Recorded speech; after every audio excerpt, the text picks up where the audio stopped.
Real Madrid is destined to go trophyless this season. जी हाँ दोस्तों, अगर आप एक रियल मैड्रिड फैन है तो मैं आपको बता देता हूं कि दिसंबर तक जितनी फुटबॉल देखनी है देख लेना। नए साल में अपना एक रेजोल्यूशन बनाना कि मैं टाइम पे सोऊंगा, टाइम पे जाऊंगा, टाइम पे काम पे जाऊंगा और सक्सेस पे ध्यान दूंगा समर ट्रांसफर विंडो तक। उसके बाद आप दोबारा से रियल मैड्रिड को फॉलो करने लगना दोस्तों, क्योंकि अगर आप देखोगे उसके जनवरी के बाद भी तो आप सिर्फ चिल्लाओगे, रोगे और गाली दोगे। तो अगर आपको अपनी एनर्जी भी सेव करनी है और अपना वक्त भी सेव करना है तो please don't watch Real Madrid, to be very very honest. क्योंकि ये जो बोर्ड है और जो फ्लोरेंटिनो पेरेज जी है वो वही गलती करने वाले हैं जो कुछ सीजन वो करते हैं और उसका रिजल्ट सिर्फ एक ही होता है, trophyless Real Madrid. Welcome welcome welcome to this video दोस्तों। ये सिर्फ एक क्लिक बेट नहीं है। I am going to state some facts, I am going to spit facts in this video कि वाई मुझे लगता है कि रियल मैड्रिड, मतलब आप कुछ भी कर लें, एम्बापे 100 गोल भी मार दे, लेकिन हम लोग ट्रॉफीलेस जाने वाले हैं। तो अगर आप इस चैनल पर नए हो तो लाइक कर दो इस वीडियो को, शेयर कर देना अगर आपको वीडियो अच्छी लगे और सब्सक्राइब कर दो। हमारा नया टारगेट 11K है, to be very very honest दोस्तों। एक बात बोलना चाहूंगा कि ये रियल मैड्रिड जो है, ये जो रियल मैड्रिड का बोर्ड है, जो फ्लोरेंटिनो पेरेस है, वो लास्ट सीजन को देख के उनकी बुद्धि खराब हो चुकी है। लास्ट सीजन जहां पर ना हमारे पास एक स्ट्राइकर था, हमारा मेन गोलकीपर इंजर्ड था, हमारे दोनों सेंटर बैक्स को ACL थी उस सीजन में जो हम चैंपियंस लीग जीत गए, जो हम ला लीगा जीत गए और हम काफी कुछ जीत गए पिछले सीजन, ये देख के रियल मैड्रिड की जो बोर्ड है उनकी बुद्धि खराब हो चुकी है। और मैंने कई बार ये बातचीत कही है कि पिछले सीजन एक मिरेकुलस सीजन है, ऐसा once in a blue moon होता है। तो एक पिछले सीजन को अगर आप एक एग्जाम्पल बना के चल रहे हो तो यू आर डेस्टिन्ड कि ये जो शिप है रियल मैड्रिड की वो सिंक कर जाएगी इस सीजन। क्योंकि आप अगर पिछले सीजन को देख रहे हो तो एक बार उससे पिछले सीजन में भी जाए, विंटर ट्रांसफर विंडो थी, हमारा चुआमेनी इंजर्ड हो गया था, हमें एल क्लासिको खेलना था जो कि ऑब्वियसली सुपर कप में होता है, हमारा लेफ्ट बैक फर्नैंड मेंडी इंजर्ड था और मतलब हमें एक बैकअप लेफ्ट बैक चाहिए था वहां पर, और हमें चाहिए था एक CDM भी, एक मिडफील्डर भी हमें चाहिए था, लेकिन हम उनमें से कुछ नहीं लेके आए। टोनी क्रूज भाई भी इंजर्ड हो गए एल क्लासिको से बिल्कुल पहले, और फिर हम एल क्लासिको में ठुके 3-1, और उसके बाद तो हमें पता ही क्या हुआ, वी वेंट ट्रॉफी लेस। और क्लब वर्ल्ड कप के नारे लगा रहे थे हम, कह रहे थे कि भाई क्लब वर्ल्ड कप है तो ट्रॉफीलेस कहां से है। तो भाई वही वाली चीज है, बहाने और एक्सक्यूजेस बनेंगे। क्योंकि मैं आपको बता देता हूं, आपकी डिफेंस लाइन की बात करते हैं, अगर हम रियल मैड्रिड की डिफेंस लाइन की बात करते हैं तो वहां पर लूकस Vazquez, Rudiger, Militão, कार्वाहाल, Mendy, फ्रान Garcia, ये 6 बंदे हैं। ठीक है दोस्तों, ये जो सीजन शुरू हुआ, आल्बा को मैं नहीं गिन रहा क्योंकि उसकी इंजरी से पहले मेरे भाई की शादी हो जाएगी दोस्तों। मेरे भाई की शादी अनाउंस नहीं हुई थी, उससे पहले आल्बा इंजर्ड हुआ था और अब मेरे भाई की शादी हो रही है और आल्बा अभी तक वापस नहीं है। तो इन 6 बंदों में से 3 इंजर्ड है, फ्रान गार्सिया, मेंडी, जो कि दोनों फुल बैक की तरह, एक लेफ्ट बैक दोनों है, और एक रूडिगर। तो एक सेंटर बैक और 2 लेफ्ट बैक के साथ रियल मैड्रिड जा रही है।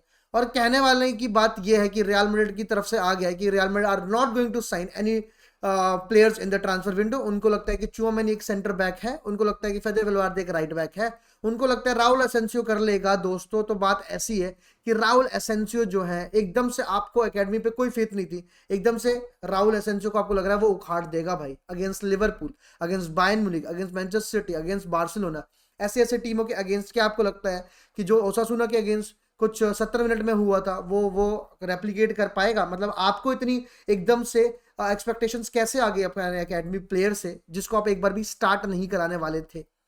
जी हाँ दोस्तों, मुझे तो ये बात समझ नहीं आती। वेर एज मैं मानता हूँ कि राहुल एसेंसियो पर ट्रस्ट कर सकते हो क्योंकि फिर भी वो एक out and out centre back है दोस्तों। यहाँ पर एक और मैं बातचीत करना चाहूंगा कि आपके सिर्फ क्या कहते हैं डिफेंस में बंदे कम नहीं है, आप डिफेंस कम हुआ, आपने चुआमेनी को बना दिया सेंटर बैक, आपने फेदे वेलवार्दे को बना दिया है राइट बैक, तो आपके 2 मिडफील्डर भी कम हो गए। तो आपकी मिडफील्ड हर मैच में होगी कामाविंगा, मॉड्रिच और बेलिंगम, 3 बंदे। उसके बाद आपका क्या आप मिडफील्ड में लाओगे क्या? सपायोस और आर्दा गुलर, यही 2 आपके पास सब्स्टिट्यूट बचते हैं। अगर आप मानो, अगर आप सच देखो तो यही पोजीशन है रियल मैड्रिड की इस टाइम पर। और अगर मैं इसके साथ एक और चीज जोड़ दूं जो कि है कि नंबर ऑफ गेम जो इस सीजन बढ़ रहे हैं, तो आप बोलोगे तौबा रे तौबा भाई, हम लोग की जो डेप्थ हम चिल्ला रहे थे कि भाई मिडफील्ड में कोई टेंशन नहीं है, कहीं पर भी कोई टेंशन नहीं है, तो आप रोने लग जाओगे। अगर मैं आपको ये बात बता दूं कि रियल मैड्रिड अगर चैंपियंस लीग की प्लेऑफ्स खेलती है और कोपा डेल रे की राउंड ऑफ 16 में पहुंच जाती, तो जनवरी से लेकर मार्च तक इन 3 महीनों में रियल मैड्रिड को हर 3 दिन में एक मैच खेलना पड़ेगा। अब बताओ कि इंजरीज कितनी बढ़ने वाली है। अब कोई अगर ये बोलते कि भाई जैन भाई कोई भी बंदा इंजर्ड नहीं होगा, तो मैं बोलूंगा यस भाई, आप जो सपने देख रहे हैं वो भाई सपने देखना अच्छी बात है, लेकिन ये सोचना कि इतने सारे गेम में एक भी प्लेयर इंजर्ड नहीं होगा, ये तो सही नहीं है। शुभ रात्रि। मैं बिल्कुल आपको यही बात कहना चाहूंगा क्योंकि दोस्तों ये एक लाला लैंड हो जाएगी। आपको राइट बैक पे फेदे वेलवार्दे दिखेगा, और आपको मैं बता दूं कि भाई लुकास वास्केस फिट भी है तो भी राइट बैक पे फेदे वेलवार्दे को ही खिलाना चाहिए, because otherwise we have seen what happens when a player like Leao comes in front of Lucas Vazquez, or a player like Rafinha comes in front of Lucas Vazquez. You know, they will be unstoppable, and Lucas Vazquez को आप गाली दे नहीं सकते क्योंकि वो एक right back है नहीं। तो आप सीधा सीधा समझ सकते हो कि हमारे पास सेंटर बैक्स नहीं है, हमारे पास यहाँ पर मिडफील्डर्स की कमी हो जाएगी क्योंकि हम मिडफील्डर्स को सेंटर बैक्स बना देंगे।